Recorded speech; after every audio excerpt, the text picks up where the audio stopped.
Estamos en Debates y Soluciones, como siempre, dándole a usted la bienvenida. Esto es Acción 10 en la mañana. Recuerde que además de vernos a través de la televisión, puede vernos en nuestras redes sociales. Nos encuentra como Canal 10 Nicaragua y puede compartir nuestras entrevistas, así como comentarlas. Queremos pedir disculpas porque el día de ayer tuvimos problemas técnicos y por esa razón no estuvimos transmitiendo de manera simultánea en nuestras redes sociales los segmentos de Acción 10 en la mañana. Mucha gente lo ha preguntado. Agradecemos ese interés y esa sintonía también a través de nuestras plataformas digitales. Hoy en Debates y Soluciones vamos a hablar sobre la economía luego del proceso electoral en nuestro país. ¿Cuál es la proyección? Según lo que estaba leyendo hoy día, hasta 2023 se va a lograr una economía similar a la que teníamos en el 2017. Pero también hay proyecciones positivas y es que al cierre de este año pues podría tenerse un mejor horizonte en cuanto a la economía. Algo similar a lo que teníamos antes de la pandemia de COVID-19, pero vamos a profundizar en este tema con nuestro invitado, que es experto en economía y está con nosotros. Así es, Jocelyn, ya nos acompaña en el estudio de Debates y Soluciones de Acción 10 en la mañana, el economista Luis Núñez. Muchas gracias por acompañarnos, Luis, acá en Debates y Soluciones. Economista, Gracias. abogado Siempre. y periodista. Luis, bienvenido. Sí, gracias por la invitación de regreso nuevamente, después de tanto tiempo, pero... Sí. ¿Cuál Sí. sería el efecto, Luis, económico que tendría Nicaragua después de este proceso electoral donde se conoció prácticamente la reelección del presidente Daniel Ortega? ¿Cuál sería el escenario ahora que enfrentaría Nicaragua con los riesgos externos que existen? ¿Varían las Sí. proyecciones a las que hacía referencia en un inicio? Mira, en principio ya este año está cerrado, pues partamos, si se toma, digamos, se emite un decreto y dice, bueno, el año se cierra hoy, va a ser igual a que se cierre el 31 de diciembre. Es decir, no va a haber una variación. El Banco Central estima 6% de crecimiento, que es una recuperación con respecto al año pasado, que fue un decrecimiento considerable, no solamente en Nicaragua, sino del mundo, ¿verdad? Y que realmente pues afectó la economía. Este año ya hay un proceso de recuperación, como decía, un 6%. El Banco Central, el gobierno también estima que el próximo año pueda andar por el 3%. Y como bien mencionaba, el gobierno ha estado estimando que para recuperar los niveles de 2017 más o menos podría ser allá por el 2023-24. Pero hay algo positivo, según lo que yo estaba viendo, Claro. y es que, según lo que dicen, vamos a lograr una recuperación económica al cierre de este año, algo similar a lo que teníamos antes de la pandemia o en los próximos Entonces, por meses, eso, ¿no? hay un proceso de recuperación importante. Recordemos que el año pasado creo que anduvimos por el -5, -7% de crecimiento, y este año vamos a llegar al 6% positivo. Es decir, ese es un salto importante, ¿verdad? Es un salto considerable. Ahora, el efecto de las elecciones, honestamente, recordemos que las elecciones no fueron traumáticas, fueron elecciones, independientemente de cualquier valoración que podamos hacer, las elecciones transcurrieron sin problema. ¿Ya? Es decir, lunes todo el mundo amaneció trabajando. ¿Ya? Vamos a ver qué va a pasar este próximo año. Eso ya es un asunto que no... ¿verdad? Que hay que esperar, pero realmente sí hay efectos positivos. Además de eso, ayer el Ministerio de Hacienda también presentó el presupuesto que me llamó la atención. Algo muy positivo también en ese sentido. La macroeconomía está terminando bastante estable y en eso hay que reconocerlo. Yo siempre he estado diciendo desde que comenzamos, incluso de la crisis del 2018, siempre he estado diciendo que el gobierno ha mantenido la macroeconomía bastante estable, ¿verdad? Pero en este caso me llamó la atención el presupuesto de ayer, que prácticamente se presentó con cero déficit. Ya creo que el déficit anda como por el 0.4 más o menos, ¿verdad? Que digamos casi llegando a cero. Es decir, 91.400 millones de ingresos versus 91.800, 700 millones de Córdoba de gasto. Y eso me parece que es muy importante, porque realmente uno de los grandes dolores de cabeza de los gobiernos históricos en Nicaragua ha sido ese déficit, ese desbalance que anda entre 4 o 5 mil millones de Córdoba que el gobierno tiene que conseguir, ¿verdad? Adicional a lo que se presupuesta. ¿Qué ha permitido estos resultados positivos durante este año y en qué sectores de la población y de la economía nicaragüense se puede observar? Mira, De hecho, pues obviamente hay muchas turbulencias, de eso estemos claros, pues por ejemplo hay precios de combustibles caros, precios, etcétera. Pero una cosa muy importante y positiva, ¿verdad? En este sentido, con respecto a lo que me pregunta, es que la economía en Nicaragua es previsible. Es decir, cualquiera puede decir, bueno, las condiciones en Nicaragua se mantienen estables. No hay caídas importantes, no hay turbulencias fundamentales que digamos, bueno, en diciembre vamos a cerrar con un enorme problema. Es decir, la economía ha funcionado de manera lineal y creo que yo siempre he insistido en eso.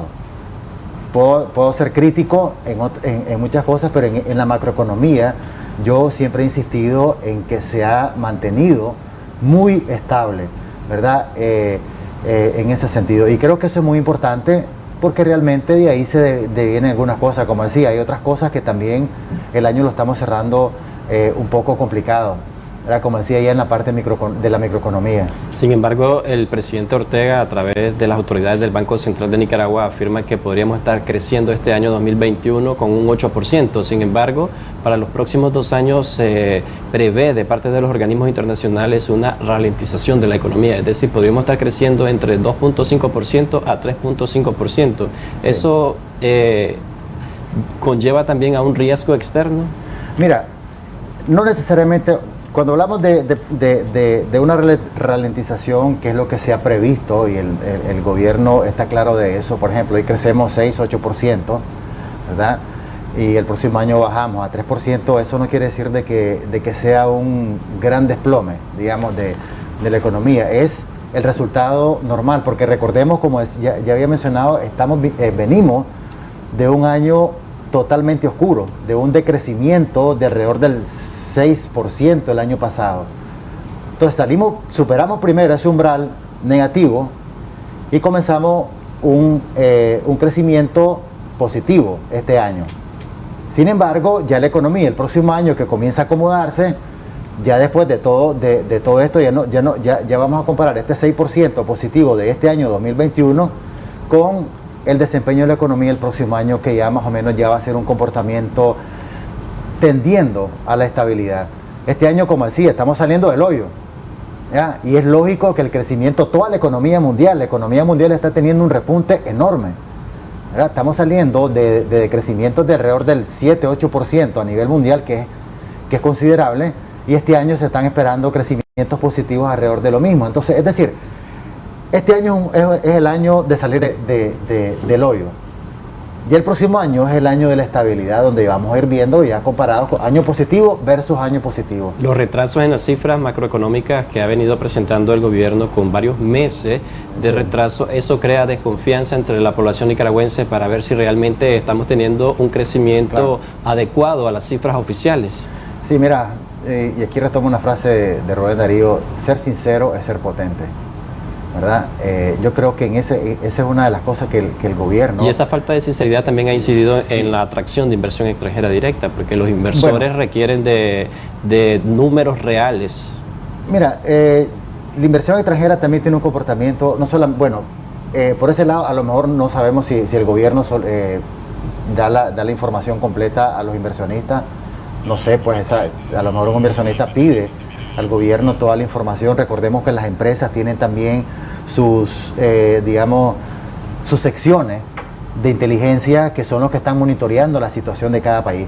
Y aquí hay muchas variables, pues, es decir, aquí no solamente se va a ver lo que dice el Banco Central, hay muchas cosas que hay en juego. Yo me acuerdo una vez, por ejemplo, yo hacía un sondeo, estaba haciendo un trabajo precisamente de eso, de las inversiones, e incluso, no sé si AmCham o la Asociación de Empresarios de Textiles hacía una encuesta, hizo un estudio sobre eso, sobre qué es lo que buscan los inversionistas, y son varios parámetros, muchos parámetros. Esto fue, creo que al comienzo del gobierno de don Enrique, y a mí me llamó mucho la atención, porque hay muchas cosas que los inversionistas toman en cuenta. Por ejemplo, la facilidad para establecer un negocio, el marco legal, las trabas en el gobierno, cuánto tiempo, por ejemplo, se tiene que invertir para crear una empresa, impuestos, etcétera, ¿verdad? Es decir, hay muchos factores. La parte macroeconómica, yo creo que es un factor, pero no es el más importante para el aspecto de las inversiones. Aquí hay muchas cosas que también se tiene que mejorar para atraer inversiones. ¿Cómo ayudar, por ejemplo, o cómo que la gente en su totalidad o en su mayoría, el ciudadano de a pie, sienta esa mejoría de ese crecimiento económico en nuestro país, que lo sienta a nivel de costos de canasta básica, que lo sienta a nivel de transporte, que lo sienta a nivel del costo del combustible y que lo sienta a nivel del empleo? Yo creo que eso también tiene que ser un proceso y por ejemplo, la sostenibilidad de eso que mencionaba, del precio de los combustibles, del precio de la canasta básica. El precio de la canasta básica también está determinado por estos factores. El gas-butano, que la mayoría de la población lo consume. Que ahorita está congelado ese precio. Pero está congelado, realmente. Está congelado un precio alto. Está congelado alto. Es decir, por ejemplo, el precio de la gasolina, yo he dicho, por lo menos debería estar a 30 córdobas, que alto el precio del litro del combustible, porque recordemos que el combustible es un precio líder y depende muchas cosas de eso, y eso lo ha observado, por ejemplo, organismos internacionales ya han hecho estudios actuales sobre el impacto que tienen los combustibles en el costo de los demás precios. ¿Y qué habría que hacer con esta medida? Porque está congelado, y usted lo decía, a nivel alto. Sí. ¿Qué habría que hacer con esta medida? ¿Se debería de traducir a una reforma, a la parte de la regulación, o a qué? Miren, ¿O puede ser esta reforma ahí estática, unificada y paralizada? Mira, yo creo que una de las cosas es iniciar un proceso de reducción del precio, ¿verdad? Para comenzar a estimular a la economía. Es decir, hacer una combinación de factores en este sentido, porque realmente, como decía, el precio del combustible es un precio líder y afecta al resto de producción del país. Mucha gente dice, bueno, la canasta básica está exonerada de impuestos, etcétera, pero la canasta básica también depende de otros factores, de electricidad, por ejemplo, en la producción de muchos de estos bienes, del combustible, ¿verdad?, etcétera. Y realmente lo que se tiene que hacer es un análisis generalizado. Ahora, la otra cosa es que recordemos que el combustible no es un precio regulado. Y también se está cuestionando el hecho de que se congela el precio del gas licuado y el precio de los combustibles. Sin embargo, ese congelamiento de precios que está teniendo se está trasladando a un valor mayor en el costo de la canasta básica, que podría estar superando ya los 15.500 córdobas. Muchos dicen que eso ya es una realidad. Incluso hablan hasta de 16.000 córdobas el costo de la canasta básica.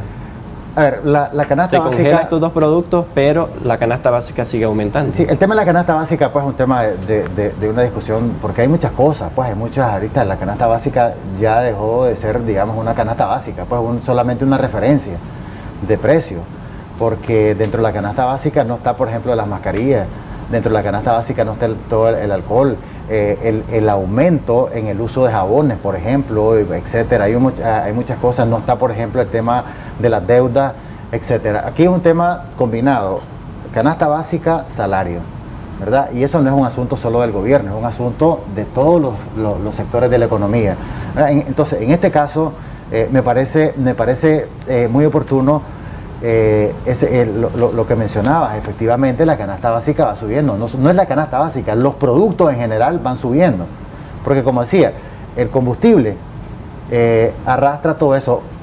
Por ejemplo, el transportista te puede absorber una parte de ese incremento.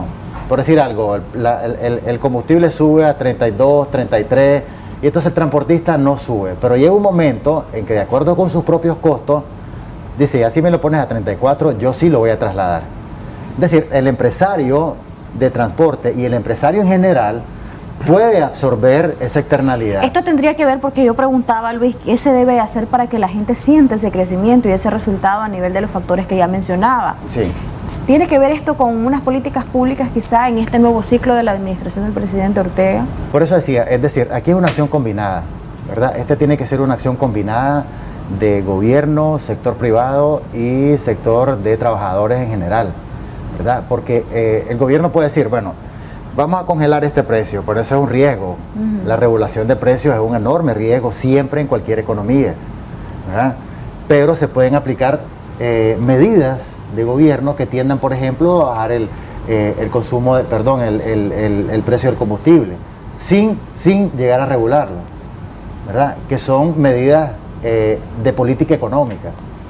La empresa privada también puede trabajar en función de eso, reduciendo costos, mejorando, por ejemplo, la situación de los trabajadores que el año pasado sufrieron golpes durísimos, creo que como nunca en la historia de Nicaragua, ¿verdad? Por efecto de la pandemia. Y todo esto se refleja y tiene repercusión a distintos niveles. Claro. Por ejemplo, en las finanzas del Instituto Nicaragüense de Seguridad Social. Entonces, ¿qué es lo que pasa? Por ejemplo, el año pasado se perdieron empleos. Perfecto, no hay ningún problema. Se han perdido empleos por efectos de la pandemia. Pero además de eso, se perdió también, digamos, poder en el salario de los trabajadores. Muchas empresas redujeron, ¿verdad?, salarios, redujeron jornadas de trabajo, redujeron horarios de trabajo, y eso golpeó mucho a la clase trabajadora.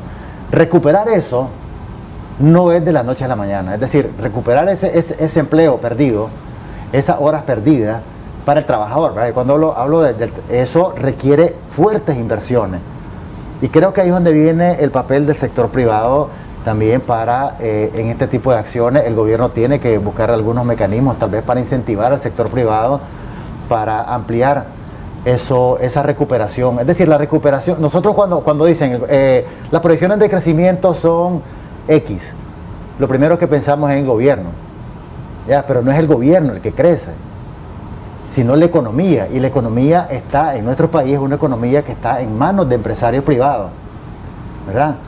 Y este beneficio tiene que llegar a los trabajadores a través del sector privado. Pero ¿será que se puedan poner de acuerdo en este nuevo ciclo, en esta nueva administración del presidente Ortega? Claro. Porque yo veo un ejemplo claro, no sé si usted está de acuerdo o qué piensa de este ejemplo que le voy a poner. En la comisión tripartita del MITRAP para definir el salario mínimo, al final lo termina haciendo la entidad, que es el Ministerio del Trabajo, gobierno, ¿no? El gobierno. Entonces, ¿será que en esto sí puede haber voluntad de parte de las otras partes? Mira, el tema del salario mínimo ha sido un tema extremadamente polémico, y no solo ahorita. O sea, desde que se creó, se aprobó la ley de salario mínimo, en las administraciones anteriores también, en muchas ocasiones el gobierno, fue el gobierno el que tomó las medidas porque decían que los trabajadores no estaban de acuerdo, después el sector privado no estaba de acuerdo, y al final el gobierno tomaba la decisión, ¿verdad? Pero sí, se van a poner de acuerdo, no sé, porque aquí hay muchos, como mencionaba Imi, aquí también hay amenazas que hay que enfrentar, y se tienen que enfrentar en conjunto para la economía, ¿verdad? Y se tienen que enfrentar en conjunto. Entonces aquí sí yo apelo a que haya un entendimiento. ¿Qué podría pasar el próximo año para la clase trabajadora, específicamente en el mes de marzo? El gobierno dice que vamos a tener un crecimiento de hasta un 8%, habría un ajuste salarial mayor de 2 dígitos, es decir, más de 10%. El año pasado, o este año, precisamente 2021, en marzo, solo se ajustó entre el 1 y el 3%. Yo estimo que va a estar más o menos en ese mismo rango. Yo no creo que vaya 10% de la economía, en la economía es considerable. Un incremento del 10% en las condiciones. Mira, cuando hablamos de crecimiento no estamos hablando también totalmente crecimiento real. Es decir, comparemos, por ejemplo, con 2017, ¿verdad? El Córdoba de hoy con respecto al Córdoba del 2017, y nos vamos a dar cuenta que el Córdoba de hoy no cuesta el Córdoba del 2017. No tengo el cálculo, pero puede ser que ande por 60 o 70 centavos. Y muchas veces dicen los empresarios, ¿verdad?, los ajustes salariales significan más desempleo. ¿Eso es una realidad? Depende del tipo de empleo. Honestamente, ahí sí yo difiero.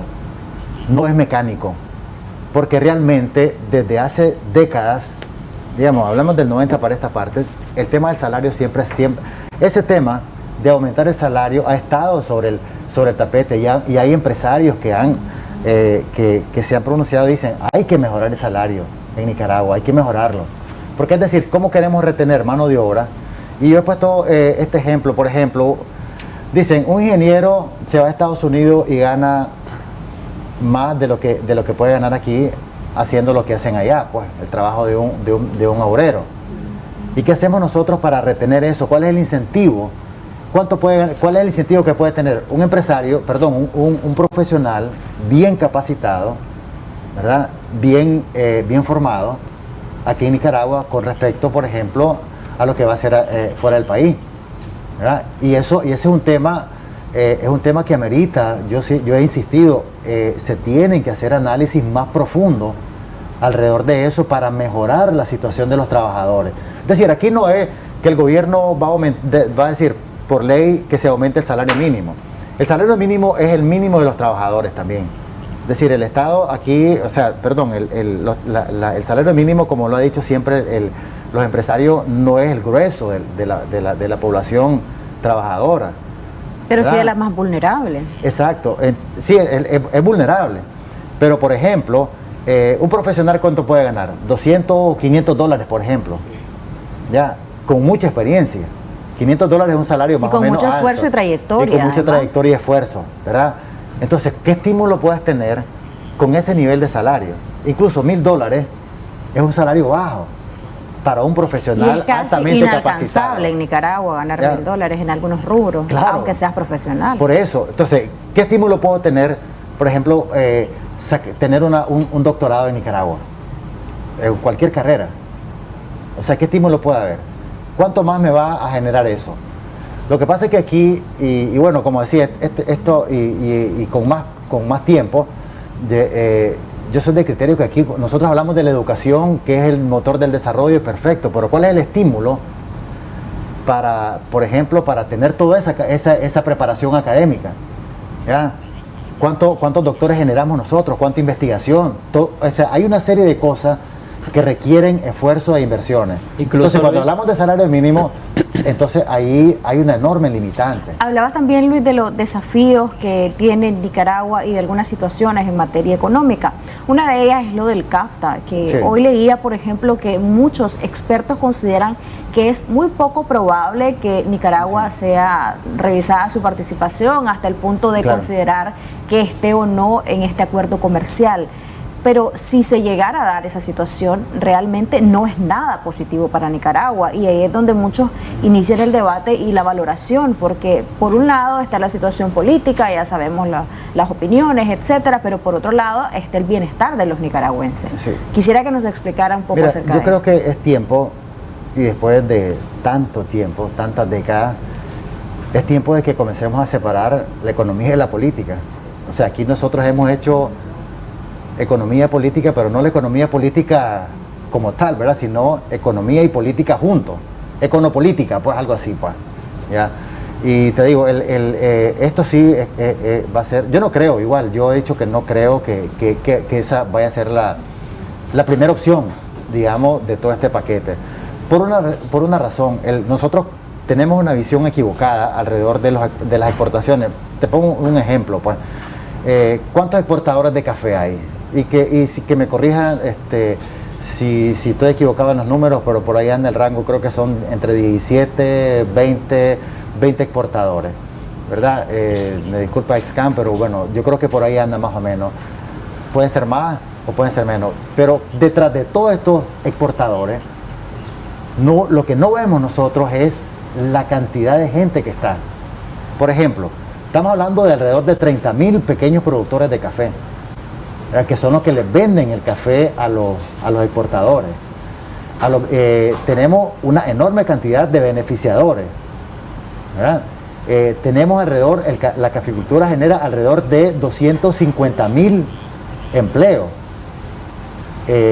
durante todo el año, entre empleo permanente y empleo temporales de cuando se hace el corte, ¿verdad?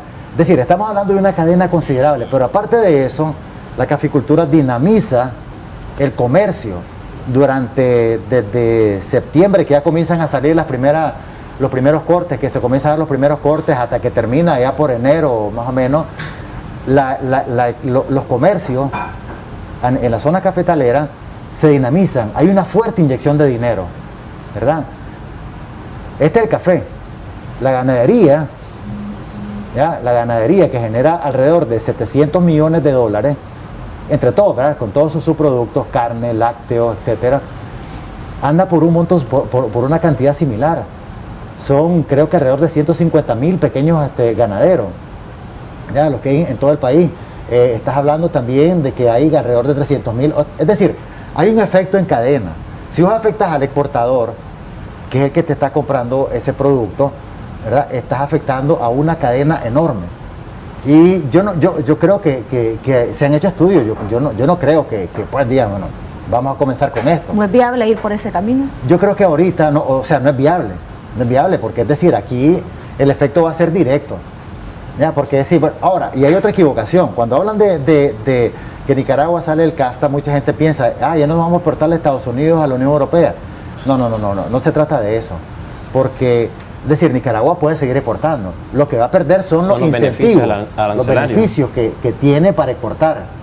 ¿Qué va a pasar con la gente de las zonas francas, por ejemplo? Ayer un colega nuestro entrevistaba a uno de los sindicalistas y dicen que ellos están confiados en que eso no va a pasar y no están con temor de que ocurra. Pero en el hipotético escenario también esto podría tener un efecto negativo. Por eso yo le preguntaba, no hay que ir por ese camino. Es que por eso el CAFTA es una, ¿cómo decirte? Son beneficios. Obviamente te deja fuera, porque, digamos, vos vas a entrar con tu producto a Estados Unidos y tenés una ventaja, por ejemplo, sobre México, sobre, no sé, sobre Uruguay, pues, por decir algo, por el incentivo. Pero cuando te quitan ese incentivo, vos vas en igualdad de condiciones. Perderías competitividad con el resto de países de Centroamérica. El problema que nosotros tenemos, y otro de los temas importantes, a propósito de que hablábamos del salario y de educación, por ejemplo, una de las cosas que nosotros se tiene que trabajar en la economía nicaragüense es precisamente en eso, la competitividad. La competitividad pasa por educación, pasa por investigaciones.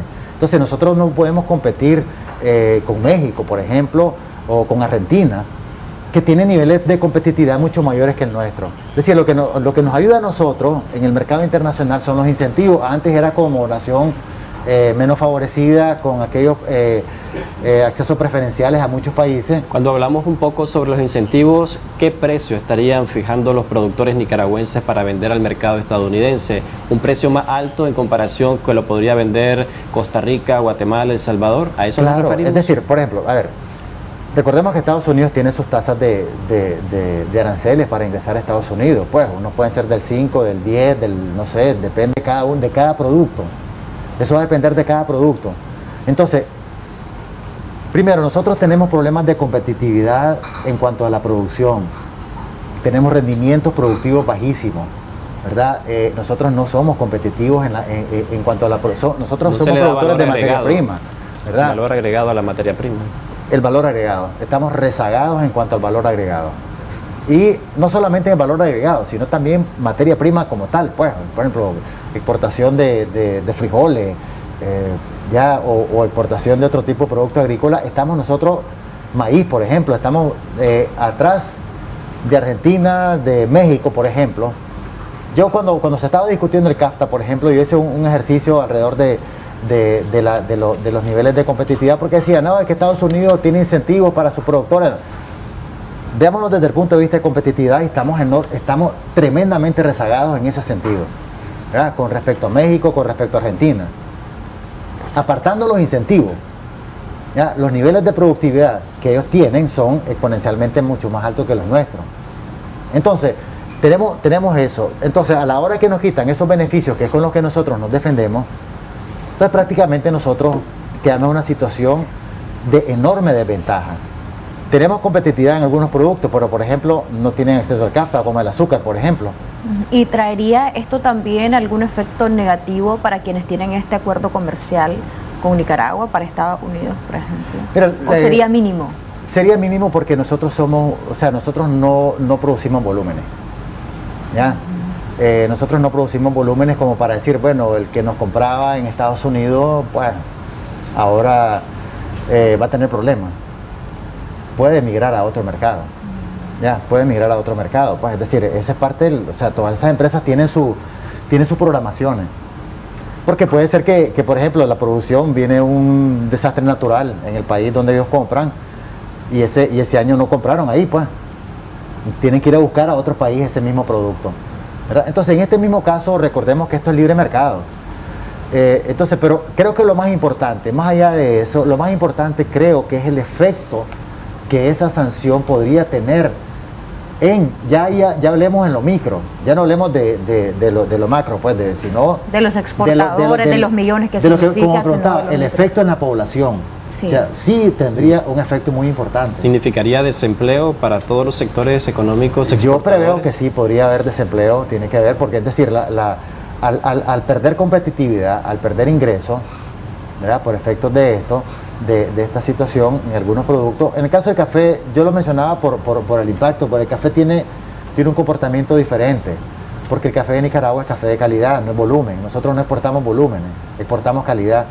Entonces, en ese caso, pues hay mayor defensa, pero el resto de productos que están dentro del CAFTA sí tendrían, como el caso de la ganadería, por ejemplo, ¿ya? De algunos productos de ganadería. Porque el sector exportador es bastante amplio en Nicaragua: maní, café, caña de azúcar,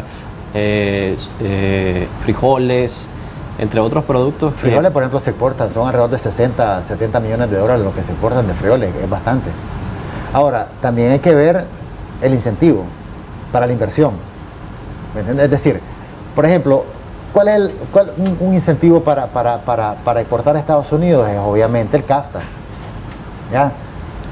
Yo no he medido, pues, no he leído una medición del impacto que podría tener para la zona franca.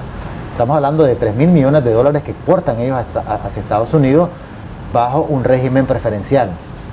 ¿Ya? Al suspenderse esto, habría que ver cuál sería o cómo sería. Y no teniendo demanda el sector exportador de su principal mercado, que es el Estados Unidos, ¿qué pasaría a nivel local? ¿Aumentarían de precio algunos productos debido a esa alta demanda? ¿Podrían No buscar otro necesariamente. mercado para no tener la desventaja de no estar ya? Es que, mire, ese es un trabajo permanente y no es de ahorita. ¿Ya? Yo puedo decir, bueno, está bueno, pues el CAFTA nos va a obligar a buscar nuevos mercados, pero mira, el problema es que aquí se han hecho estudios. Y hablemos de décadas, ya no hablemos de hace 5 años. Se han hecho estudios de posibles y potenciales mercados internacionales. En una ocasión, creo que fue el comienzo de este gobierno, o finalizando el gobierno anterior y comenzando este gobierno, se hizo un estudio, por ejemplo, para exportar al norte de África y a la India, si no me equivoco. Sí, creo que esos dos bloques. Pero, ¿qué hemos hecho? Costa Rica, por ejemplo, en determinado momento le dijo a Taiwán, bueno, nosotros somos buenos amigos y todo, pero yo ya quiero dar un salto y voy a tener una relación con China continental, por ejemplo. Y tiene diversificado su mercado. Diversificado no solamente es que, bueno, voy a tener más mercado, porque Nicaragua puede tener mucho más mercado. Solo Centroamérica es un mercado considerable para Nicaragua, es el segundo socio comercial. Centroamérica como bloque, ¿verdad? Puede tener más mercados, pero la demanda no sería igual como la de El Estados problema Unidos. es qué es lo que vamos a vender. ¿Ya? Yo me acuerdo una vez hubo una delegación que fue a China de empresarios, y bueno, cuando llegaron allá, le dice, ¿cuánto producen ustedes? Tanto. Ah, no, por eso nos da para abastecer un barrio pequeño en China. Es decir, también nosotros tenemos que hacer un análisis mucho más profundo de lo que nosotros producimos y lo que exportamos. Costa Rica tampoco exporta cantidades enormes. Lo que exporta es calidades, y de una forma diversificado, no solamente, como decía, en mercado, sino también en productos. Nosotros tenemos que apuntar a la diversificación de productos y también a la competitividad, y eso pasa por una mayor educación, pasa por una mayor capacitación, pasa por investigaciones, ¿ya? Y si no hacemos esas apuestas fuertes, esas grandes apuestas en infraestructura de conocimiento, de tecnología, nosotros vamos a estar siempre dependiendo de todo.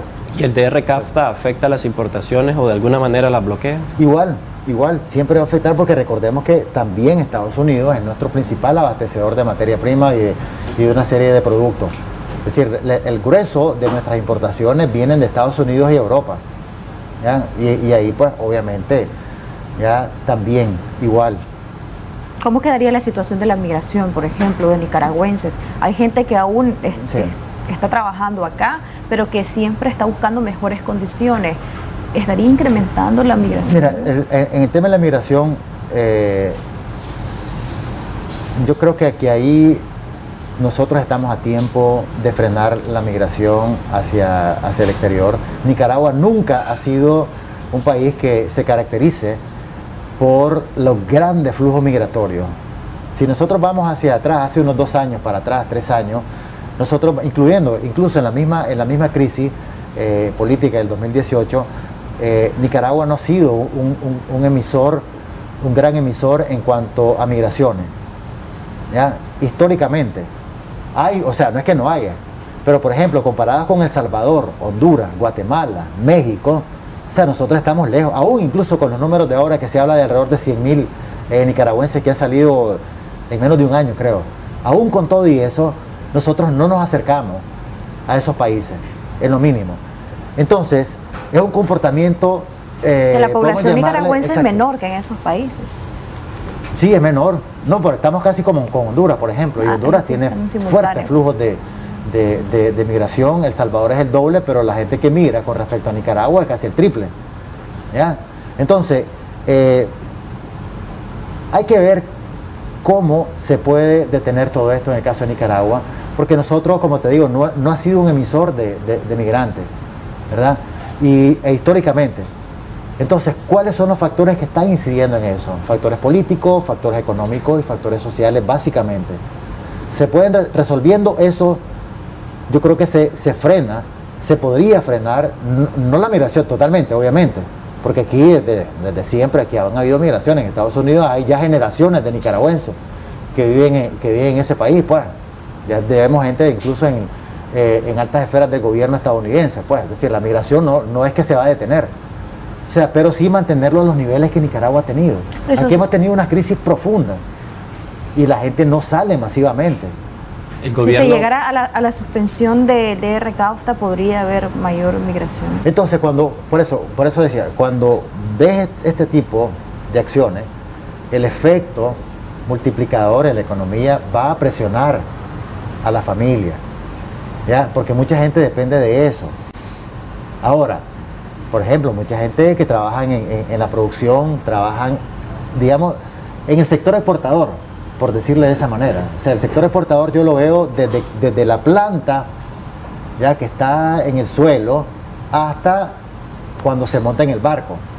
O sea, ahí hay miles de personas que dependen de eso. El exportador lo que hace todo, pues lo que hace todo el exportador. Pero detrás de todo eso nosotros vemos, pues, o sea, las afectaciones incluso al comercio, etcétera. Pues es decir, sí, hay una fuerte afectación que puede incidir precisamente en eso. Y yo creo que ahí es donde deben de tomar en cuenta también Estados Unidos, ojo a eso. Ya estamos a punto de finalizar, pero precisamente esa era mi pregunta, para que a manera de conclusión pudiese decirnos, realmente Estados Unidos debe de reconsiderar esto y no irse por la vía de que Nicaragua ya no esté en el DR-CAFTA, en el Tratado de Libre Comercio. Sí, mira, recordad que hay una parte de esta nueva medida, y es que hablan también de alinear por ejemplo, con Europa. O sea, aquí estamos hablando también de Europa, ¿verdad? Y otros más que se pueden sumar a esto. Yo creo que en esa parte, esa debe ser una última opción. Yo en lo personal no quisiera apostar a eso. Yo estoy en contra de realmente profundizar las medidas contra Nicaragua en esa parte. ¿Qué el efecto lo sentiría la población? Es que es un efecto directo. O sea, es que, como te digo, hay una confusión en que nosotros decimos los exportadores, solo va a afectar a los exportadores. No. Como ya te dije, pues, y no sé, pues, cuántos exportadores tenemos registrados en el CETREC, pues, no sé si serán unos 50, 100, ¿verdad? Pero ese es un número mínimo, ese es un número pequeño, comparado con los centenares de miles de personas que dependen de esas actividades. Es decir, lo que pasa es que nosotros no debemos de ver nada más, es que a los empresarios los van a afectar. Sí, van a verse afectados, pero obviamente estamos hablando de que detrás de ellos hay un ejército de trabajadores. Sí. Muchas gracias, Luis, por habernos acompañado. ¿Alguna conclusión o comentario adicional en esta entrevista? Sí, mira, yo espero pues que este año se cierre tranquilo, que se logren. Yo estoy siempre instado, pues realmente la mejor solución para todo esto es ya comenzar, es un diálogo. Aquí tiene que resolverse pues toda esta crisis, porque de hecho tenemos una crisis mucho más severa que la crisis política, que es la pandemia. O sea, yo creo que es tiempo de resolver una cosa para entrarle con fuerza a la otra, que es la más grave. ¿Ya? Es la más grave porque esa no solo es un problema de Nicaragua, es un problema mundial y afecta a nuestros socios comerciales. ¿Ya?